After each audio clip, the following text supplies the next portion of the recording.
Welcome back to another Stampede Blue Colts cast, ladies and gentlemen. I'm your host, Matt Danley.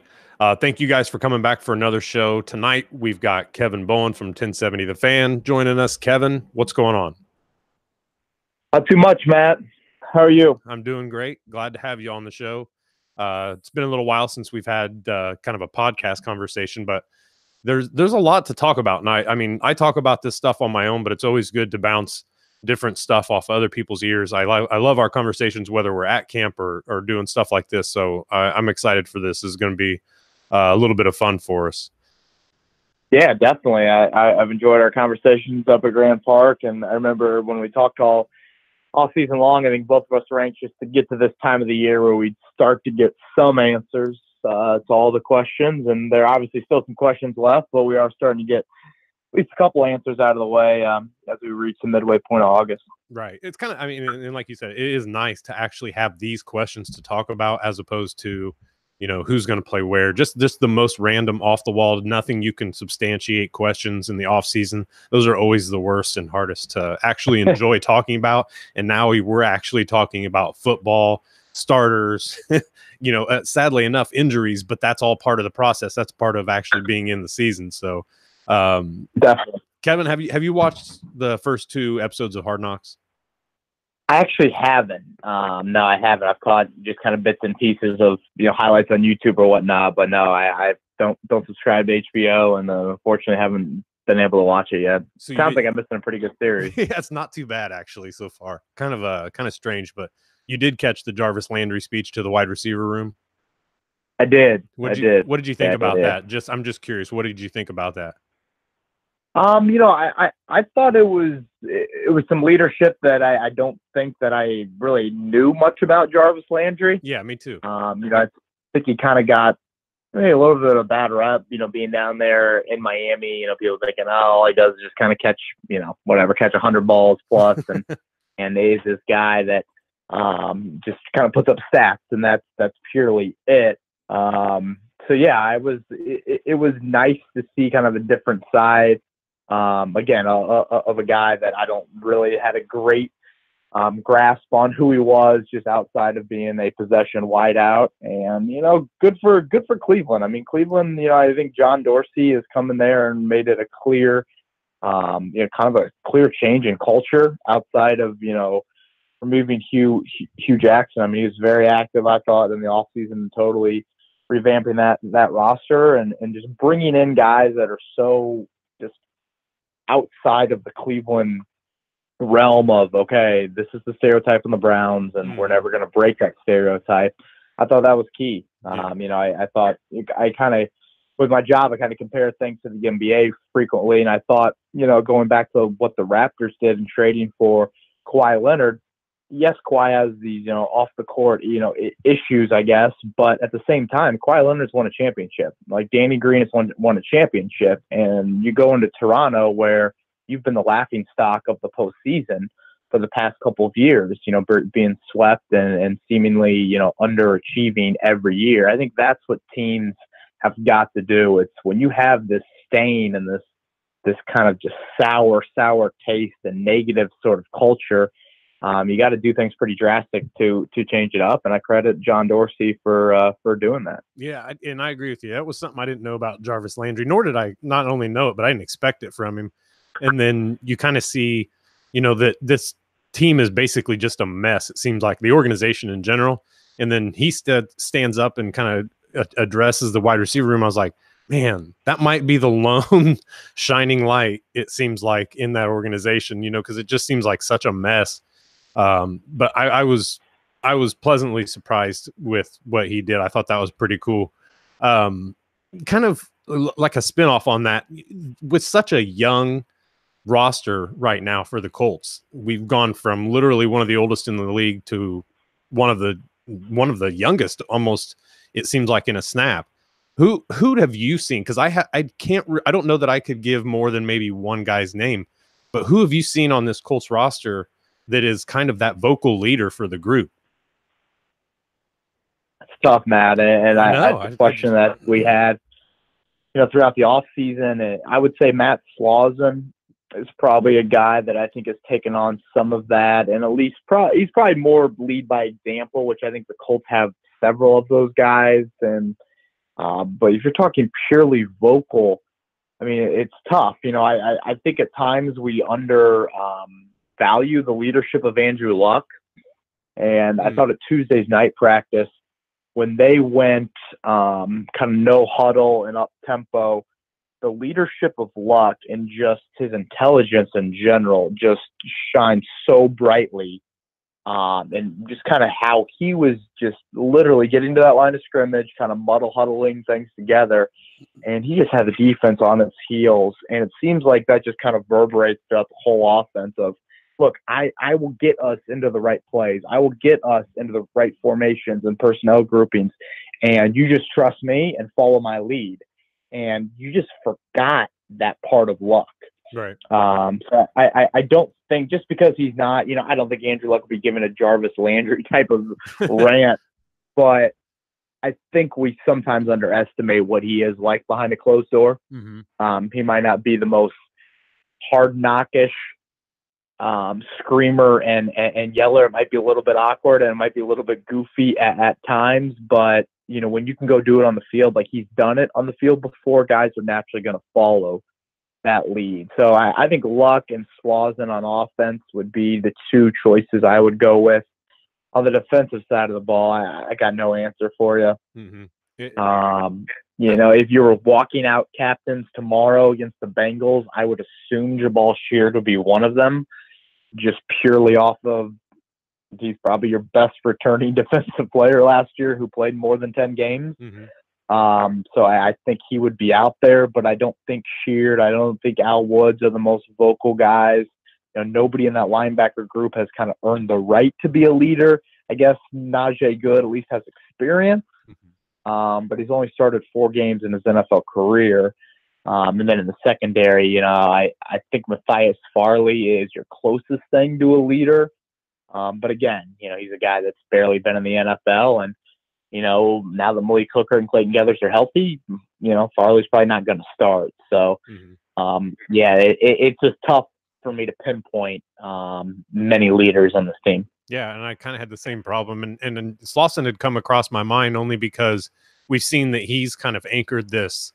You take on Quentin Nelson, you've got Ryan Kelly. He's kind of anchored and kind of, at least especially early in practices from training camp, you kind of saw him being the enforcer almost of the three. I mean, you were still getting Nelson killing people. You were still getting, the tough play out of Ryan Kelly, but you were seeing Slauson doing stuff through and after the whistle almost, kind of trying to really set that tone.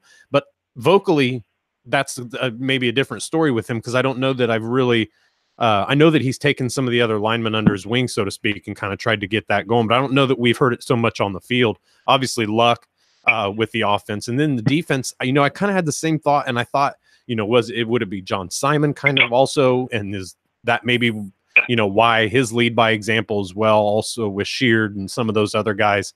I just kind of wondered, and I guess Farley last year had that that connotation about him, that he was a leader because of him basically taking snaps from TJ Green right off in like OTAs, I think it was last year. And that kind of leads you to that. But man, the defense is really hard. I wonder if Autry's that vocal guy, but I can't say that I've really noticed it. You know what I mean? From really too many guys at all.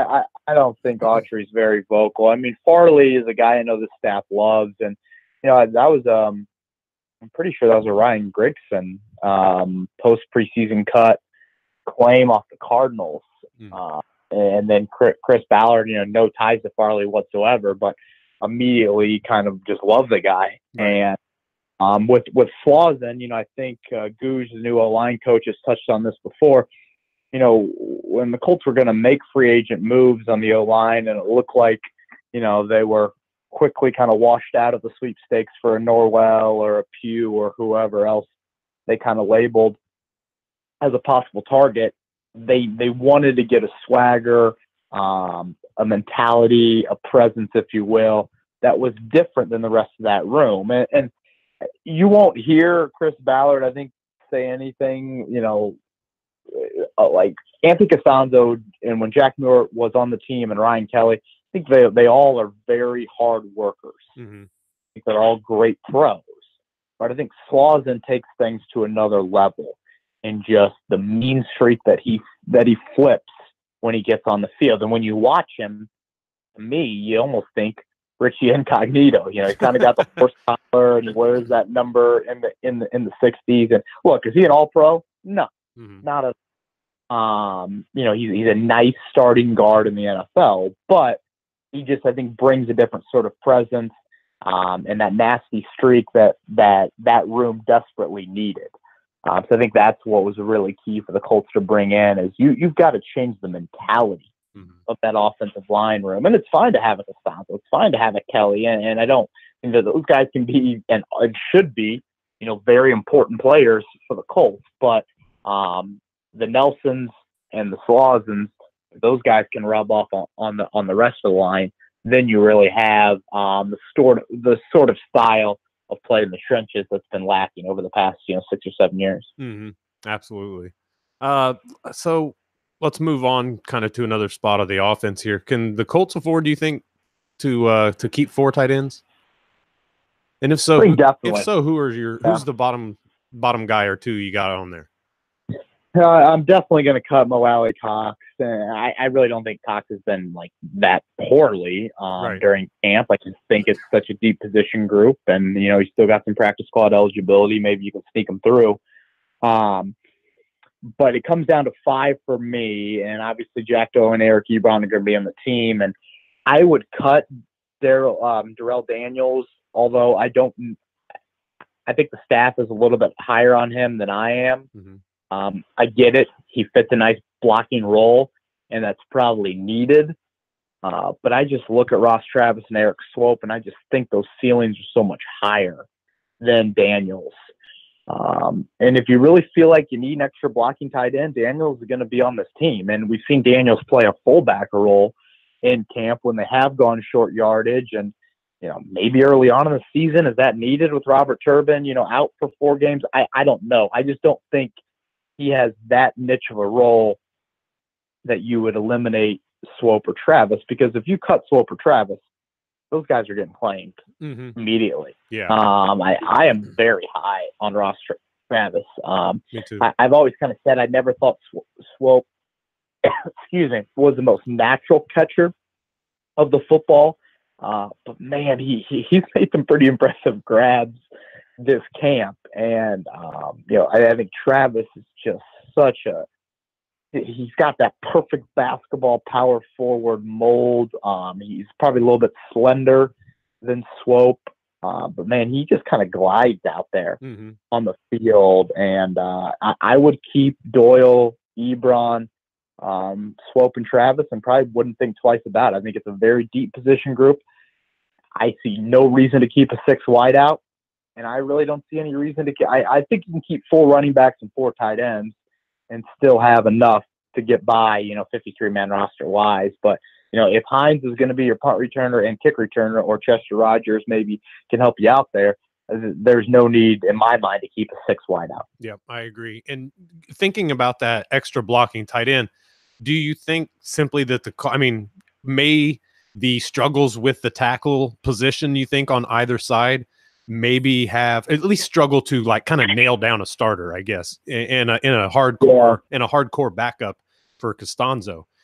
Would that play maybe a part in them keeping a Daniels over Ross, or a Travis? Or do they just simply think, look, these guys can block good enough to help with chip blocks for these tight ends? I would hope not, to be honest with you. I totally get where you're coming from, and I think I'm sure it's a topic that Frank Reich and Chris Bowden and that staff will have here as we get into the later days of August. But with this quicker rhythm to the passing game, and if Anthony Costanzo does get back and is healthy for week 1, which I think all expectations are that he will be, really where the help is going to be needed is that right tackle.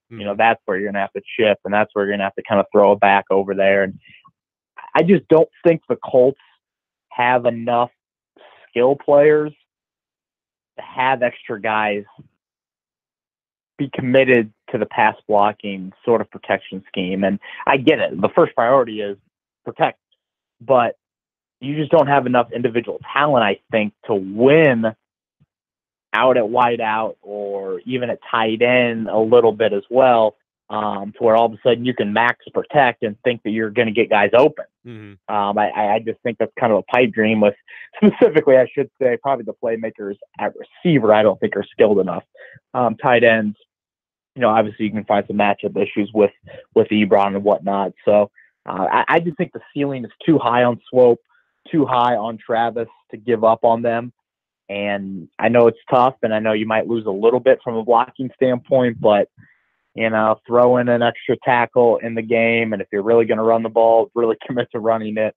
I think you can get by with this scheme and getting things quicker rhythm where if Andrew Luck does need to take a 7-step drop, once or twice a series, that's when you can have a tight end, maybe Chip or Marlon Mack or Jordan Wilkins, whoever, slide over there and help out that right side. Yeah, good points. Because I had, and it was something that we've talked about a little bit in the past, but I mean that makes sense. You don't want to funnel all of your talent off simply to have an additional blocker. I mean that makes sense, but it just kind of makes you wonder what their thought process is going to be with that. But talking about the tackles here, do you think that Joe Haeg, first of all, I mean real quick, do you think Joe Haeg did bad enough in his first preseason game there at left tackle to warrant basically being like hidden on the depth chart over there now?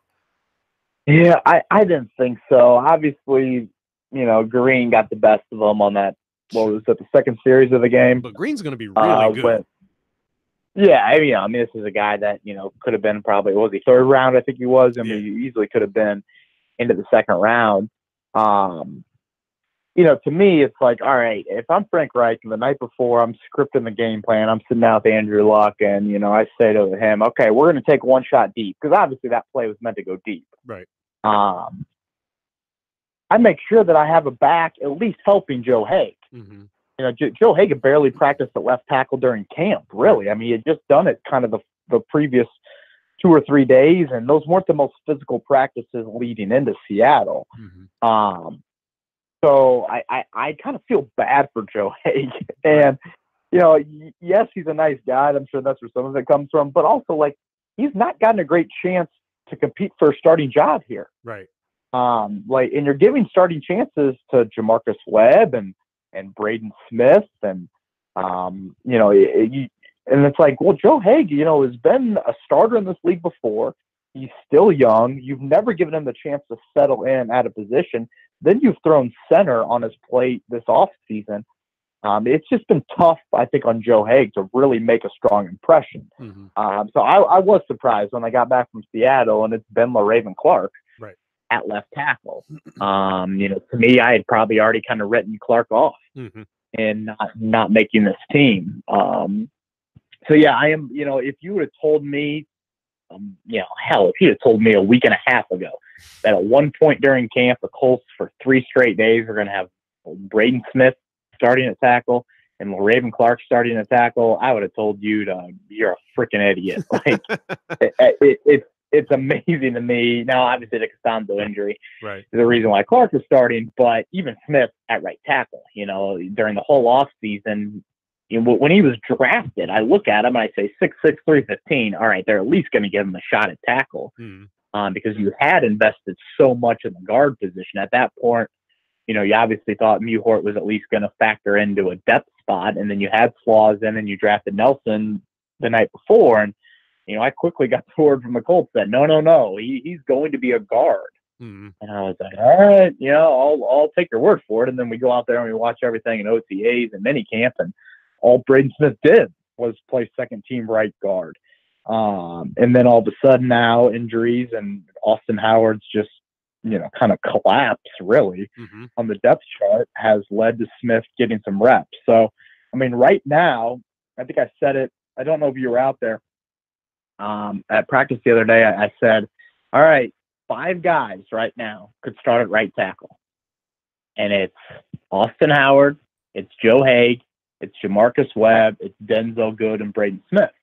And if you were going to kind of make a little pie chart out of that, I wouldn't give anybody more than about 35% of that of that pie. I mean, I may be good if he gets healthy, but it's tough to call anyone a favorite over there. I'm anxious to see Braden Smith in game reps, or at least against the Ravens here in a joint practice setting. But it's just hard to say that anyone else is a favorite. I would probably go with good if he's healthy.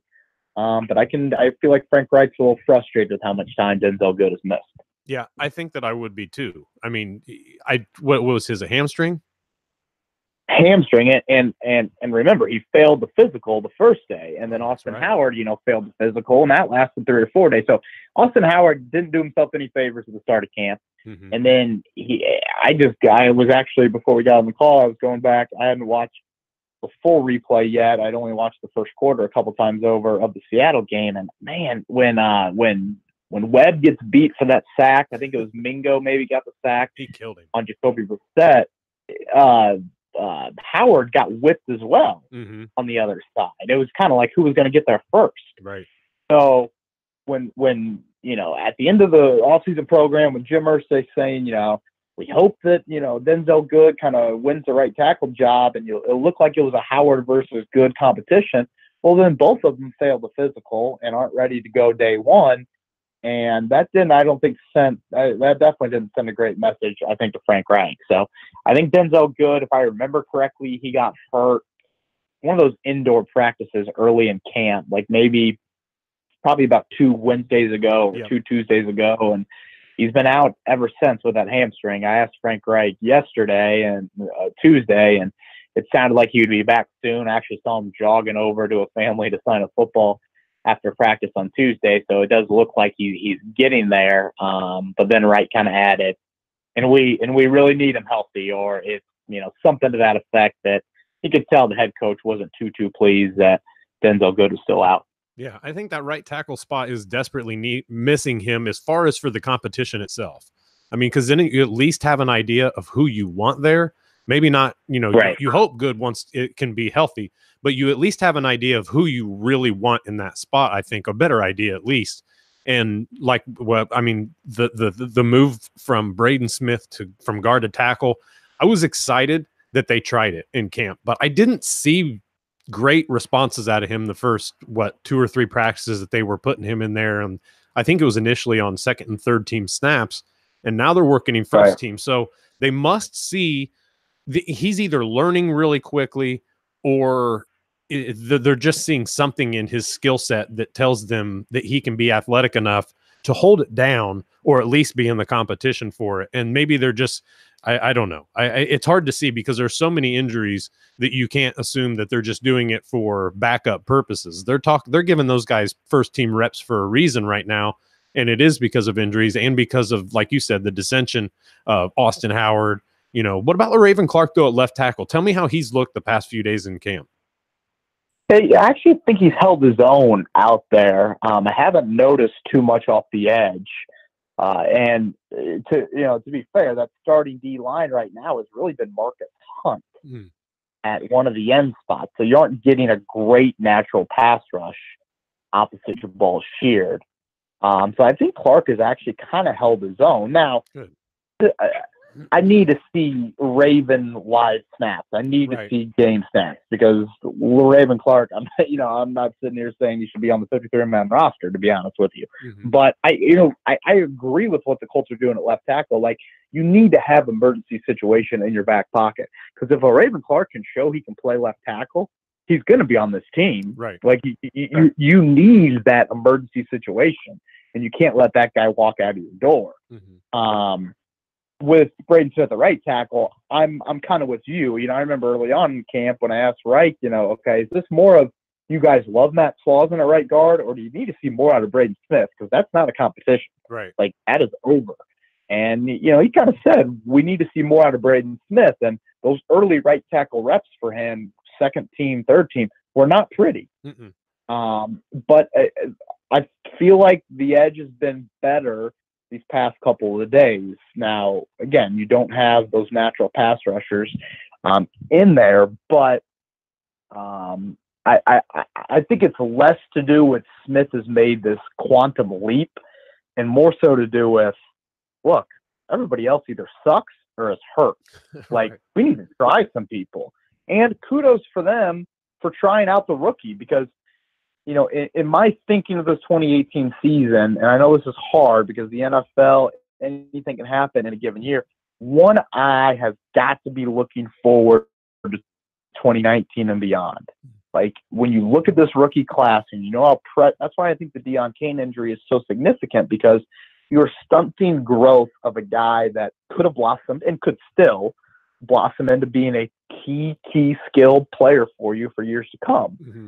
Well, you didn't draft Braden Smith to ride the bench. You drafted a guard in the top 40 picks. Right. That means he starts, and it probably means he starts day one.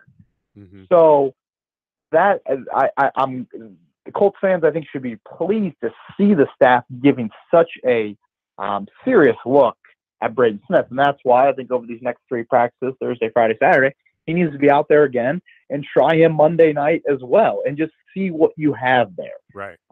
He's going to get a hell of a he's going to get a big test, too, because the Ravens looked good off the edge the other night. Yeah, I'm trying to think of a young kid that they have. He's kind of got a funky last name, but he had the kid opposite Suggs. Number 56. Yeah, he's just. Yeah, I can't remember his name I can look it up, but I don't care that much. Right. You know, Baltimore at least gives you some edge rushers that, and this is just a general thing you like about joint practices. You are going up against guys that you don't know their tendencies of day in and day out. Like, you know, Jabal Sheard's counter move by now, or at least you better know it. Mm-hmm. You obviously, you know what John Simon's bringing at you. So yeah, I just don't have a great answer. It's the most wide open position battle left on the offense. I think you could name 10 starters pretty comfortably on the offense if Marlon Mack and Costanzo are healthy. But right tackle is clearly the most wide open position left on the team, left on the offense. And there's just not a lot of great answers, which is kind of scary to say, 2.5 weeks or 3.5 weeks out of the preseason or regular season opener. Yeah, I agree. And getting back a little bit into the Haeg for just a second here, I kind of felt bad for him too. I felt like he deserved a little bit more of an opportunity there, because it's not that they're keeping him away from snaps. It's that you're taking him away from starting snaps. And I think that you need to give him those there, because you can't just give a guy a few snaps here, a few snaps there, and expect to really get a lot out of that. I think that they really need to give him a little bit more of an opportunity to kind of really show what he can do there, because he is going to be a utility guy for the Colts. Give him another shot again. I mean, trade him out him and LaRaven Clark every series, Monday night. Do something like that, so you're getting a good mix of starters and second and third team guys to see really which of those two holds up against really similar competition in the game. Don't put one in for the first quarter and a half and then put the other one in after that, because you don't really learn anything off of that, in my opinion. No. So I'm evaluate these guys against their top flight guys coming off the edge. I think that's key. And to just show you how far Austin Howard's dropped on the depth chart. Ryan Kelly got hurt. It might have been Sunday. He had some cramps, and so he goes out. They move Slauson from right guard to center. They move Braden Smith from right tackle to right guard, and I'm expecting Austin Howard to go in the game or to go in for the final 11-on-11 session. He doesn't go in. Joe Haeg goes in. So no Denzel Good. Braden Smith's moved into right guard, and Joe Haeg is above you. I mean, Austin Howard, are you the 4th right tackle on this team right now? I mean, you started 16 games for the Ravens last year. So that to me is just mind-boggling. And, Sheard pancaked the hell out of him in a one-on-one rep the other day. It's just, I mean, it's not been a great free agent signing right now in Austin Howard. And we'll see, if they're just looking at Haeg and Braden Smith as position flex guys, and they're kind of be your 6th and 7th offensive linemen, and Denzel Good will start, and maybe you round out the group with Vujnovic and Bond, or who I'm sure I'm forgetting somebody, but yeah, maybe Jamarcus Webb. I mean, who knows? But yeah, it would be nice for the sake of Joe Haeg, if he did get a little more consistent run with that starting unit. Yeah, I mean, and it was what did he was, I think Howard was right in the middle of the league last year at right tackle. And I thought that was kind of a, everybody I think thought that was a good sign that this Colts offensive line is really going to be rounded out with potential starters there. So that's, he has really taken a deep fall from grace. So that's not been fun to watch at all. But folks, stay with us we're going to take a quick break, and we'll be back with more with Kevin Bowen. All right, guys, welcome back to the Colts Cast. Kevin, let's talk about this defense now a little bit. You put something on Twitter the other night, a member of the media, and the gist of it, paraphrasing, was that this defense has a lot of work to do just to be bad. First and foremost, do you agree with that? I obviously, And obviously the quote sounds awful. Yeah, right. But Tuesday night was not a good night for this defense. I don't completely agree with it. Mm-hmm. But what I've seen in camp and what I saw, and all we can go off is what we've seen so far. And that's 15 practices at Grand Park, which, I've been there for every one. And we all have watched the, 2 to 3 series. I think probably 2 series is more what you can evaluate. I think Seattle pretty much took out everybody after those 2 series. It hasn't looked good. Right. And nothing makes me think they're going to be a top 25 defense in the league. Maybe Malik Hooker and Clayton Geathers can cure a lot, but the front 7 is a concern. I think Darius Leonard is going to be a really good player. I think Najee Good has actually flashed a little bit and has shown a guy that I think can be a starter. But that front 4, I just don't know how much playmaking that you're going to get. And when you hear Matt Eberflus talk and say, I want to rush 4 and drop 7, well, that sounds great when the front 4 has Miller and Ware as your ends, or Mathis and Freeney as your ends, or and you don't even have, right now it's Marcus Hunt and Jabal Sheard, or it's John Simon and Jabal Sheard. It's nobody in the front does an opposing offensive coordinator worry about on a Tuesday night and say, how are we going to block him? Mm-hmm. What help? We just talked about it in the first segment. The Colts, they have to decide, how are you going to help that right tackle? Well, if you don't have an opposing edge player or interior player that makes you think twice about that, then it's going to be pretty easy for an offense to game plan against you. Right. And I just think from what I've seen, it's a lot of bend and don't break. And I thought they bent back about as much as they could in those first 2 series against Seattle. And, if Austin Davis doesn't make a poor decision, it's probably 14-0. Right. And I just think with the front, and you hear it's going to be a simpler scheme and it's going to be easier to learn, and we're just going to out-execute.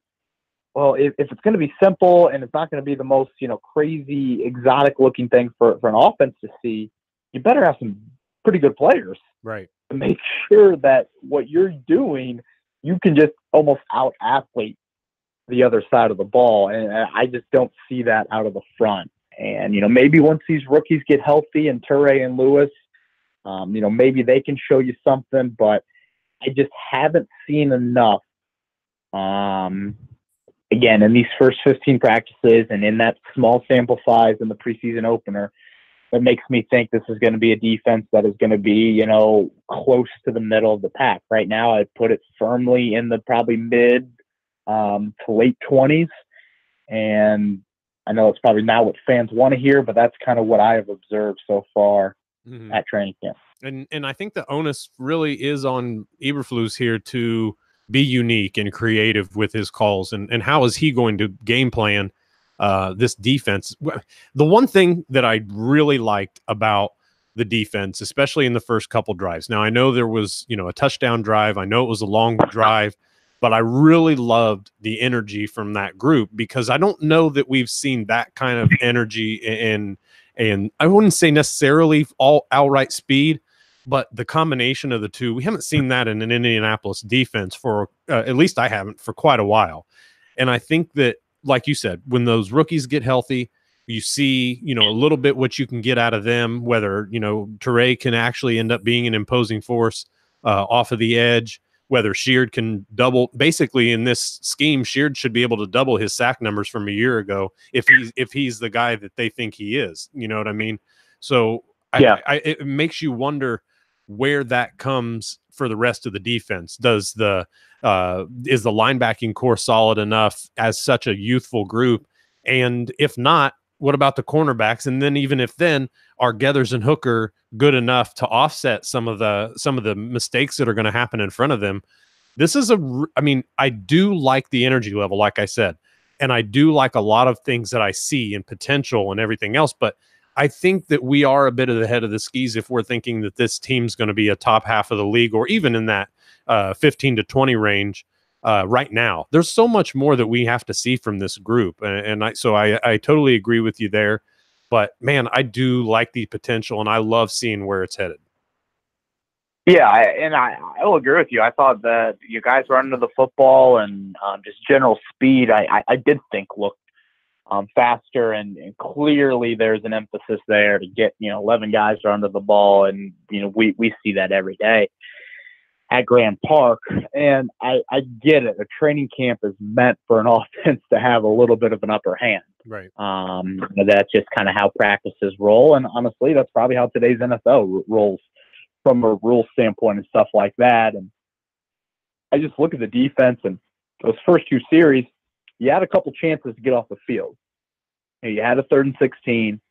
Then I think in the second series, you kind of got mixed up on a rub route. Might have been Kenny Moore and Quincy Wilson, or Nate Hairston and Quincy Wilson, and Seattle hit a chunk on a 3rd down, and then Kenny Moore I thought had pretty good coverage on a 3rd down route down the sideline and just couldn't finish that play. I just feel like with this passing coverage and what you're doing to that back end, I'm really curious to see if playmaking is going to be there. You hear all this, this is great, playing more zone coverage and eyes are on the quarterback and this and that. To me, I just see the zones just gaping right now. Mm-hmm. And, whether it was Seattle or Indy, guys are just settling into those zones, and it's being pretty easy pitch and catch. When you watch Andrew Luck at camp, he completes 20 balls in a night.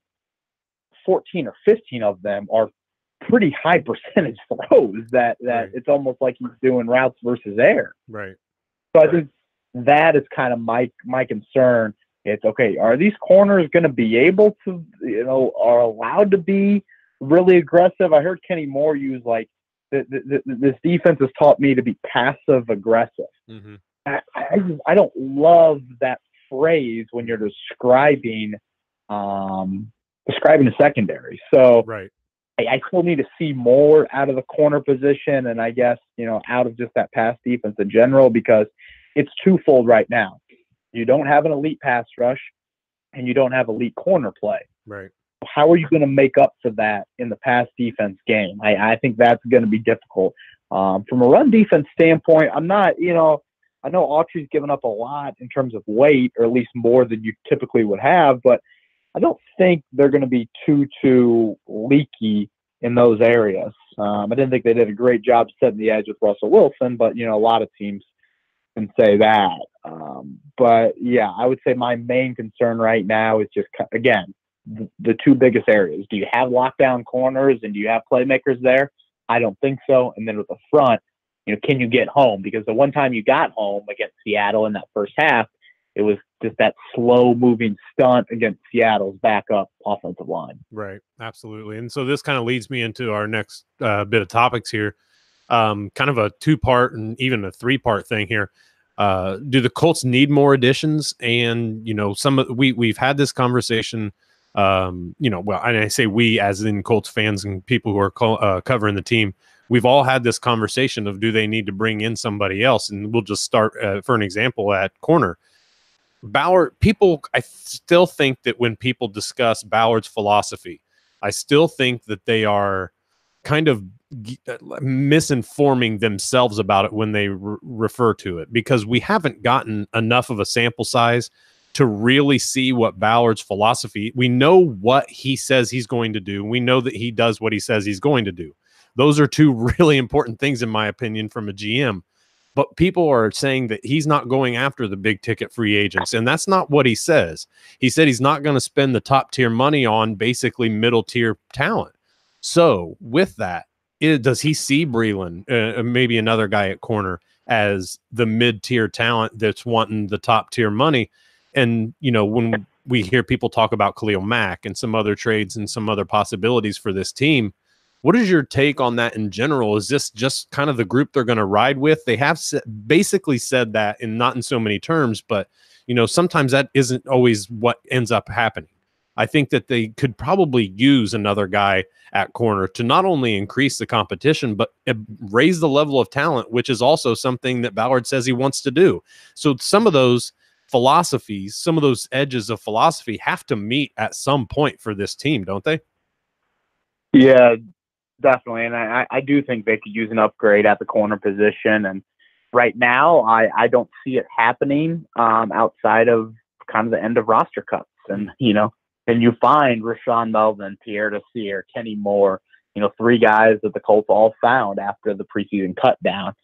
I think that's the route this team's going to go. I think what they claimed 5 last year, I want to say that number wouldn't shock me again. If it's a corner, if it's a linebacker, if it's a, you know, wide out or running back. I mean, it could, you know, there could be several positions I could see added after September 1st. But, you know, in terms of corner, I do think there was a bit of negligence in the offseason in how you handled that position group. Mm-hmm. I understand Chris Ballard and his philosophy, and I respect how willing he is and candid he is to explain it and adhere to it. Because you don't get a lot of gray area with him. Like, right. You know, if he's moving on from Jonathan Hankins, he thinks he's not a scheme fit. Like, right. If he's moving on from Melvin, he's not a scheme. Like, you know, it's pretty clear why he does things. And, you know, he before the draft started, he, you know, preached all along, you know, it's about the trenches and whatnot. And boom, here comes 2 guards in the first 40 picks and 2 defensive linemen right after that. But having said that, that doesn't mean I totally agree with it, because when you have as much money as the Colts have and had back in March, I still think there was an opportunity to upgrade some positions while not totally tying your hands moving forward from a cap standpoint. And I guess the fear that Chris Ballard has is, if I'm giving, you know, whatever, $10 million a year to a mid-level player, what message am I sending to the rest of the locker room? Mm-hmm. And I understand that. But to a level, free agency is about overpaying. Right. Like, if you aren't willing to overpay to some degree, this is what you're going to get. You're going to get an Austin Howard that you might have to cut. Like, you're going to have these swings and misses to where, you know, maybe an Autry is a guy that you're finding as an ascending player. Mm-hmm. But just some of these other moves, I thought when you look at receiver and corner especially, those are the 2 position groups I kept on coming back to, that I thought when you enter free agency, if you re-sign Melvin, you kind of took care of corner for the offseason. Well, instead you re-signed Pierre Desir. So then I'm thinking, okay, you go into the draft, you got 11 picks. I don't care if have the Legion of Boom of 4 years ago. I'm still drafting a corner in one of my 11 picks. Right. Like, that's just how today's NFL is. I think you have to draft a corner in every draft. And not doing that, and then obviously it doesn't look like any of these undrafted guys are a serious threat to make the 53-man roster. It just seems like corner has been a little bit of a, hey, in this new scheme, we'll kind of get by with that. Right. And, I mean, a lot of your eggs are in the basket of Kenny Moore. He might be the most important corner on this roster right now. Mm-hmm. And some people might laugh at that, but he's maybe had the most consistent starting role in camp when you factor in nickel reps as well. Yeah. I mean, he's a guy that is playing outside, playing inside. Frank Wright gushes about him. Chris Ballard, we know, loves him as well. And, you know, that's where I respect Chris Ballard and his philosophy of, look, I drafted Quincy Wilson in the 2nd round, but hey, Kenny Moore is better than him, or at least in the Colts, you know, staff eyes. Mm-hmm. And, Kenny Moore's got more starting runs than Quincy Wilson has at Grant Park. So, Breland, it's just hard to get a great grasp on what the medicals look like because clearly he's not finding a home anywhere else. Right. And maybe he's holding out for an X amount of dollar figure. But I just think there's a level where you can find that fine balance of improving your roster and at the same time not just killing yourself from a cap room standpoint. Mm-hmm. And I think the Colts are in that window right now to where you've got plenty of money to spend. What's wrong with kind of a 1-year prove it deal or whatever? And again, Breland might not be wanting that, but other guys that you could have gone after at receiver and at corner to where all of a sudden, if you have an injury to T.Y. Hilton or you have an injury to Kenny Moore, as crazy as that sounds, I mean, you are now scrambling a bit, certainly a wideout and even at corners to find some quality players. Mm-hmm. And Ballard and Frank both said actually recently, I think they were talking to Pat McAfee, where they were basically talking about everything's about the locker room. You bring those guys in, you've got to make sure that they're a fit or that they have in basic. I take that back. He said that you want the locker room basically established and you want to be able to, yeah. And I thought that was a really interesting word to describe what he meant, but it really kind of rings true. You do, but I also think that if you get faced with somebody that's got that talent and could be one of the top leaders on the team, then I think you make that decision to go out and spend some ducats on somebody that can really give you a large return. If that's not Breland, I don't doubt that. I don't know that about him one way or the other. But when you look at the higher echelon, I guess, of guys, man, they're I have to believe if I had the pockets that the Colts do right now, I think that I would be definitely on the phone with Oakland at some point because that's a guy that you can't miss on. In my opinion, he's already proved what he can do. I'd be all in on the Max train. And the thing is, the Raiders can't pay him. The Raiders can't pay him right now, and that's the fun thing about it. Right. It kind of leaves this thing just open. It's like there's no way they can give him anything that he wants right now. But that doesn't mean it's going to happen for us. That's for sure. Yeah. And I mean, trades are so scarce in the NFL, and I feel like they would do everything to make sure he was not in this conference. Right. But yeah, I listened to the same interview, you did with Reich and Ballard. I think the quote that they used was, you want that player to absorb into your locker room. Mm-hmm. And I felt like they were indirectly talking about Dez Bryant. I did too. Of like, the culture is not there for him to absorb into it. Mm-hmm.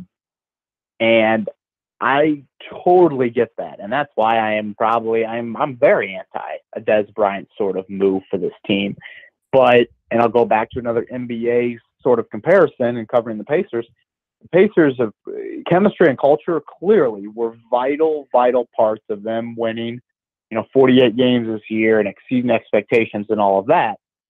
But chemistry and culture is not going to let you hoist the Larry O'Brien trophy in mid-June. Like, you need some alphas eventually to get over that hump. And I don't think the Colts are at a point right now just to be like, all right, we need alphas, and if they're divas too, come on down. I get that, but I still think there could have been money spent in a way to where, all right, maybe we are overpaying for this sort of corner. I'm trying to rack my brain on some of the corners that were out there on the open market during the offseason, or this sort of wide out to where, all right, we're taking a little bit of a risk on you, but we think there's still some potential there, and you want the Dez Bryant sort of diva. Like, not everybody is a bad locker room guy. Right. Like, not every guy that gets overpaid in free agency is a bad locker room fit. Right. So that's where I just think wide out and corner, and especially when you look at corner in that, you have these young players in Wilson and Hairston and Moore. I guess they're to the point right now where we really need to see what we have there, which I get it, but it's just a scary slope because if you don't like what you have and you don't find out about that until 6 or 8 games in the season, you could be well behind the 8 ball at that point. Yeah. And the more we talk about it, I feel like we're eventually going to get to that point, you know, in right at the 53 cut down, and Ballard's going to knock a couple guys, you know, that the Colts could really use, and he's going to bring them in, and we're all going to be like, we were all like worried that Ballard wasn't going to be able to improve this cornerback room. And I mean, there are going to be guys who get cut that should be starting somewhere in the NFL and would be legitimate starters on the Colts right now. And it makes you really wonder if that is something that we need to have a little bit of foresight about. You know, we talk about it, but we don't really accept it because that's not who's in front of us right now on the practice field. And so that's something that we kind of want to look forward to. And it's one of the things that I'm most looking forward to be quite honest with you, especially this year, because last year, you know, he brings those guys in off waivers that he thinks are going to bring in more competition, bring the level up at certain positions, even if it's just a little bit. But, you know, this year's cut down, there's a couple of positions right now that could desperately use, you know, a 28-year-old veteran who still got a good couple of years in his tank, or at least a solid year that the Colts could probably use right now. So I think that's one of the most intriguing parts of the beginning of the 2018 season for the Colts is what happens at cut downs. Yeah, and it kind of goes back to what I was saying earlier about, you know, what, 5 guys right they claimed last year. I mean, they've had great success. I mean, Jack Doyle right was a cut down guy off the Titans. So, I mean, they have had proven success there in multiple regimes. So I think that when I look at the positions right now, and you know, the Colts are about to play 3 games in 10 or 11 days. I don't know when I'll be able to get to another 53-man roster projection, but you know, running back, receiver, linebacker, and corner are probably the 4 most popular positions that immediately come to mind. And inevitably, you're going to have just darn good football players. You know, maybe a defensive tackle, you know, you didn't think would be out there. You might not have that as your most pressing position of need, but you just can't say no to a guy. Right. And obviously the Colts are going to have a very higher waiver claim, you know, coming off a 4-12 season. So to me, I would set the over under at about 3.5, maybe 4.5 in terms of roster claims. And you know, A.Q. Shipley was a guy you claimed, and he started the first 4 games of the season one year for you. Yep. So I think that's very possible to see that happen again. And he actually deserved, in my opinion, I'm sure that you'll agree, he deserved to actually start more than that. They pulled him way too quick. That was correct. Not a fun time, but not correct. So let's talk about a couple of the guys that you know, have been getting a little bit of the bad news, I think, as of late. And I think that you had one of the Basham for first and foremost as one of your thumbs down more or less through camp. But let's talk about another guy real quick before we get to Basham. What about Ryan Dallaire? He had a couple of real impressive practices. What did he look like yesterday? Did he continue to ascend in both the onlookers and the coach's eyes, do you think? Yeah, I would say maybe a little bit of a quieter day for him, just because he had set the bar pretty darn high for a guy that just came off the street. And, you know, what he did was a tip, tipped it to himself, INT, and then, you know, some nice pressure off the edge as well. And, you know, Dallaire's not your typical camp body that you sign right now. This is a guy that's, you know, played in the league, and I know a lot of people were high on him when he came out of Townsend a couple of years ago. So, defensive end, I don't think is the easiest spot to crack the 53-man roster, just because, you know, you've got Sheard, got Simon. I mean, it looks like almost Hunt is probably playing more end than he is tackle. You have, you know, Toure, you know, Basham. I don't think you're going to cut him. So, you know, it's just kind of a hard group to maybe squeeze yourself into. But Dallaire is definitely a name that, you know, I think will be interesting to watch in some game reps. And if he does it a couple times, you know, these next couple preseason games, then, you know, you're going to have a tough decision to make at a position that I don't know if you feel like you have great talent, but you have depth there, unlike a lot of other spots on the defensive side of the ball. And that was kind of the thing I wanted to lead into is there any chance at all that Basham doesn't make this 53? I can't see it. I'd have to probably crunch numbers a little bit more, but I mean, does a guy really go from pretty much, I mean, he started, I think we got to watch them 6 times in the spring. he was the starter every single day and probably every single first team rep. Mm-hmm. And that was back when John Simon was running with the third team on the adjacent practice field. Right. So I don't think so. I mean, obviously Chris Ballard has some ties to him. I guess a lot of ties to him. When you take him in the third round, Right. but he cut Zach Banner before, but I don't know. I would think with the scheme change, you would at least want to hold on to him for a year, Mm-hmm. just because if injuries happen, that would offer you a chance to see him in this natural system that he played in at Ohio. So yeah, I would say 20% chance. I just don't think you have enough talent there that would push him totally off the 53-man roster. Yeah, I agree, but it's just something I just can't quit thinking about. Is I really want, not just because I liked him coming out of college, but I really want to see Basham become more of a technician. He's got the power and strength. There's no question about that. And you see him off the edge just basically when he's out as a free rusher and they're taking the play to the other side of the formation.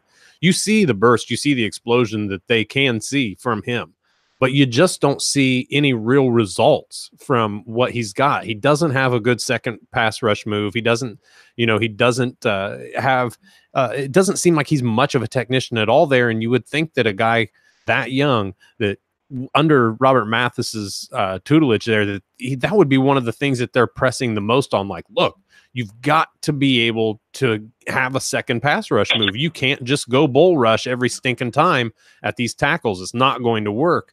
He does not possess, in my opinion, good secondary moves, and he really needs that, and it drives me nuts. I want to see him ascend because he's got the physical talent and the youth that the Colts want and need, obviously, or Ballard wouldn't have taken that pick on him. We're just not seeing it.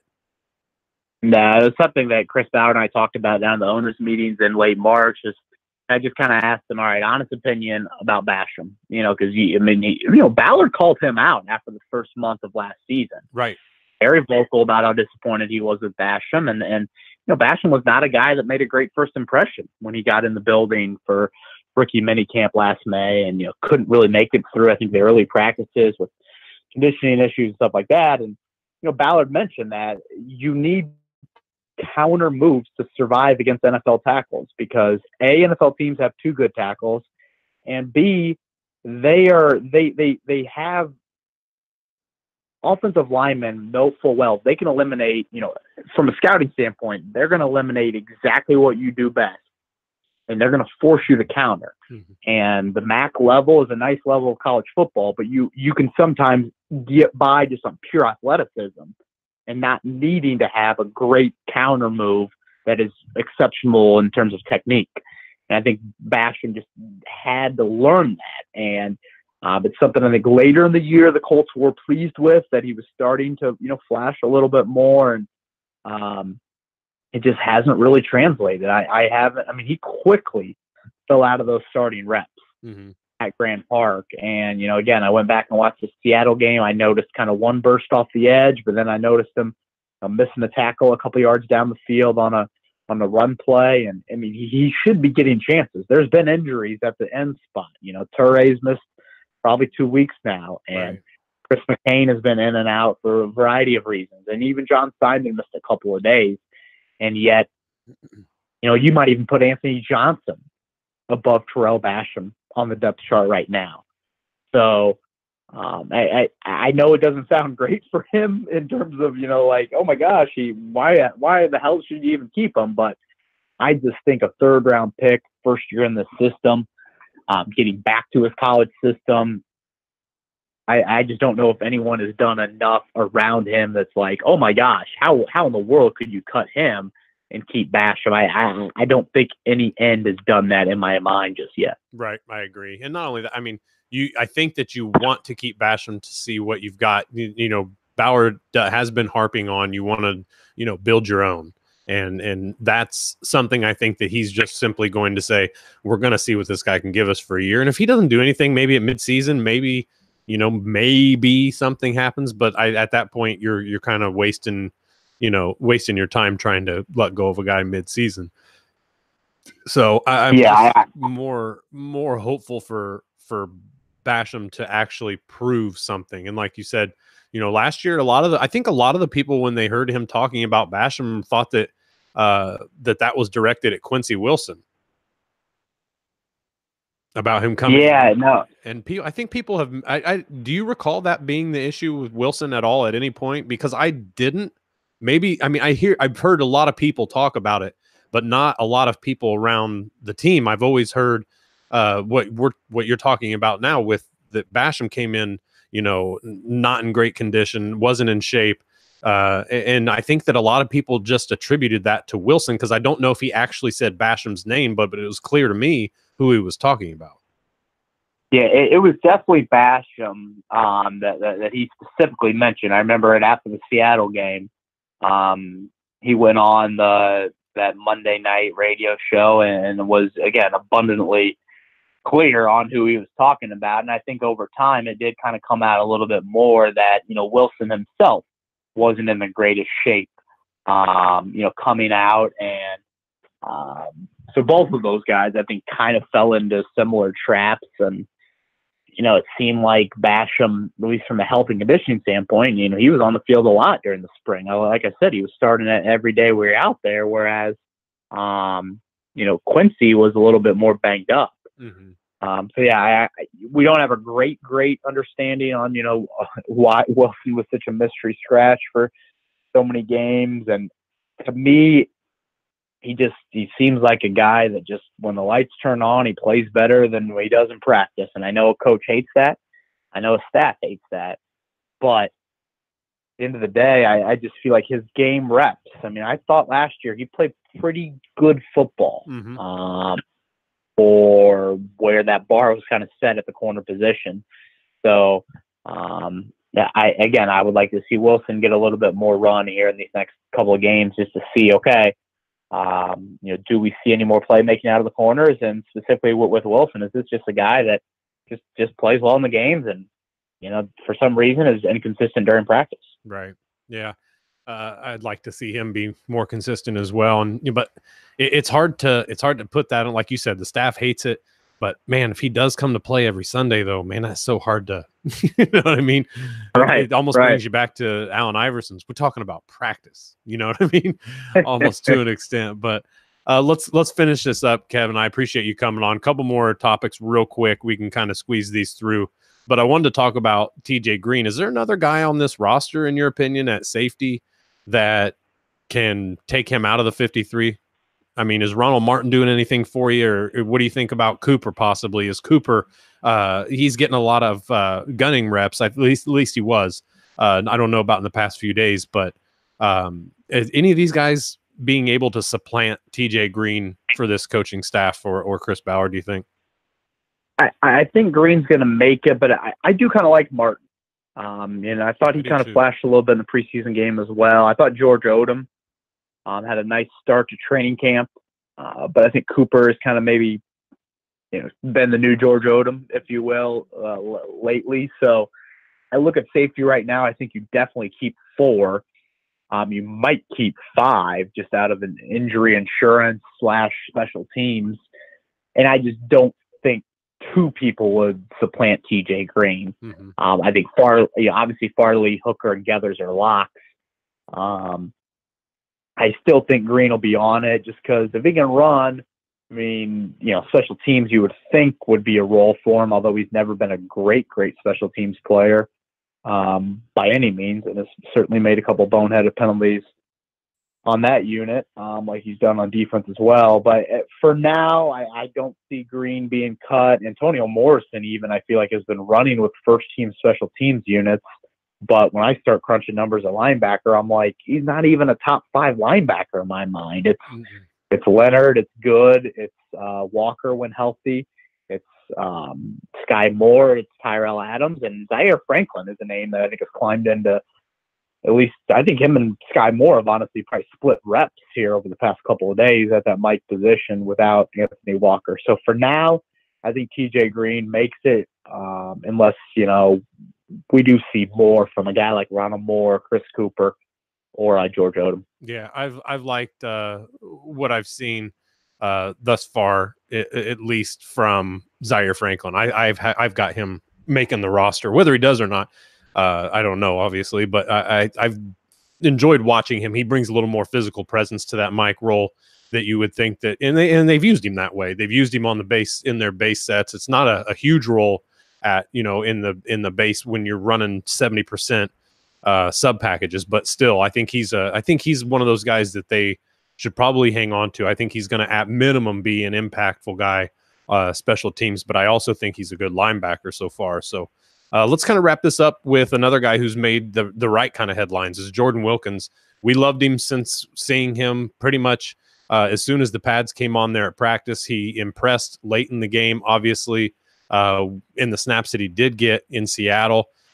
This guy just continues to impress people and show what he can do, and that show he's not as much of a finesse guy as we've kind of all pegged him to be. I think that Wilkins may be just the guy that really takes over in this running back room.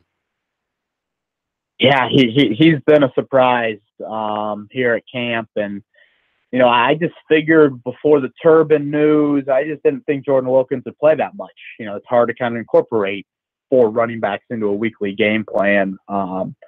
But the more I thought about it after the turban news, I started re-diving back into Wilkins, and I was, man, 7 yards per carry against SEC opponents, like that's nothing to sneeze at. Right. And that run he had to end the game the other night, I mean, Frank Reich's gushed about it, and I just went back and watched it a couple hours ago. I mean, he had no business getting that first down, and I mean, that looked like a JV offensive operation there in the fourth quarter with snaps going overheads and this and that, and it was a disaster. And Wilkins just put his head down, like you said, got some tough yards. And I thought Nick Sirianni, the new offensive coordinator, had some funny comments about Wilkins, like, we aren't really sure what he does great, but he just gets it done. Yeah. It's not like he's going to wow you with one physical attribute like a Hines or a Mack or, be some crazy power back, but the guy gets it done. And I think he's the closest thing you have to a 3-down back outside of Marlon Mack. And, I think he's even shown some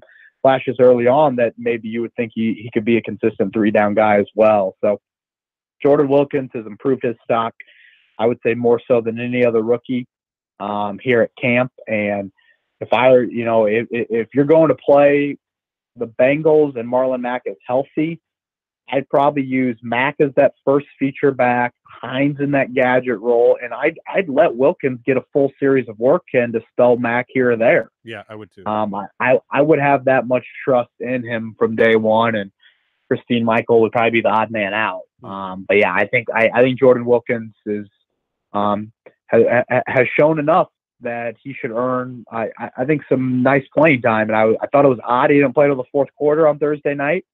But now with all the injuries at running back, he's going to get in a lot earlier come Monday. Yeah, I agree. I think that we've all kind of seen from him that he's got it. The one thing that I was really pleasantly surprised about, and it wasn't anything massive, but you see him have to kick out on a couple of those runs where he just doesn't find a hole. And he's such a patient guy. You have to assume if he kicks out, there's nothing there. And he kicks out and he's still able to get 3 or 4 yards getting out to the perimeter of the defense. And that, I think, is going to possibly improve when they continue to work with the footwork. Rathman is an excellent running backs coach. I think that a lot of the simple things there, like the quick first step and the being able to really generate some power and some speed getting to the perimeter, is something that's going to come a little bit with him at time right now. And this is such a weird comparison because the speed's not the same, but I see a lot of the final year of Donald Brown in Indianapolis with Jordan Wilkins, and just the way he is able to get through the line, and you see enough speed that he can carry for another 25 yards before he gets tackled. He just doesn't have that explosion speed like Mack and maybe Hines. He's just one of those guys I think is just going to continue to get better throughout the season. We're just going to be really, really excited just to have him on the team, because I think he really brings a diverse skill set in spite of not being the gadget guy who Hines is and in spite of not being the real speed guy in Marlon Mack. But I think that he's shown that he's able to go between the tackles, but he's also shown that he's got enough speed to get some positive yardage when he does decide to go outside. And I think that that's a real important trait for a guy like this to have. You've kind of got like a reverse Marlon Mack there, not including the speed, where last year you saw a lot of Marlon Mack wanting to hit outside as much as possible and almost preferring that. Whereas now you've got a guy who wants to hit it inside, but he has the ability to get outside too. And I think those two as a 1-2 punch ultimately really would bring a lot of success for this Colts running back group, to be quite honest. Definitely. Yeah. I think his ability to complement Mack from a skill set standpoint is something that I would think Frank Reich really likes. And I think the Colts feel comfortable, that they've talked about it. You got to have backs you feel comfortable playing on 3 downs, because when they do want to go up tempo, you got to be able to trust them. Mm-hmm. And I think Wilkins has earned that. Yep. And that 3rd and 1 live period a couple nights ago, it was Wilkins in there, getting that starting nod and fighting for some extra yards. And I know 6'1", 217 screams in between the tackles, and it screams tough. And that was maybe a little bit of a knock on him coming out, like he doesn't play to that size. But so far, so good out of Jordan Wilkins. And job well done for a guy that, has made the most, I think, out of the Turbin news. And, if he goes out there and shows something the first, month of the season, I think he's going to be hard to keep off the field even when Turbin comes back. Yeah, surprisingly slippery, too, for such a big dude, too, I think, Definitely. In between them tackles. So I love seeing that. Kevin, man, I had a blast having you on tonight. Thank you for joining the show, dude. It's been a lot of good. It's been a lot of fun. Always enjoy it, Matt. Anytime. Absolutely. Thank you guys all for listening. Make sure you guys are following Kevin on Twitter. Make sure you guys are following his work at 1070 The Fan. Always great stuff from him. Make sure you guys are getting to Stampede Blue for all your Indianapolis news and analysis. Thank you guys for joining us again. We'll talk to you next time right here on the Colts Cast.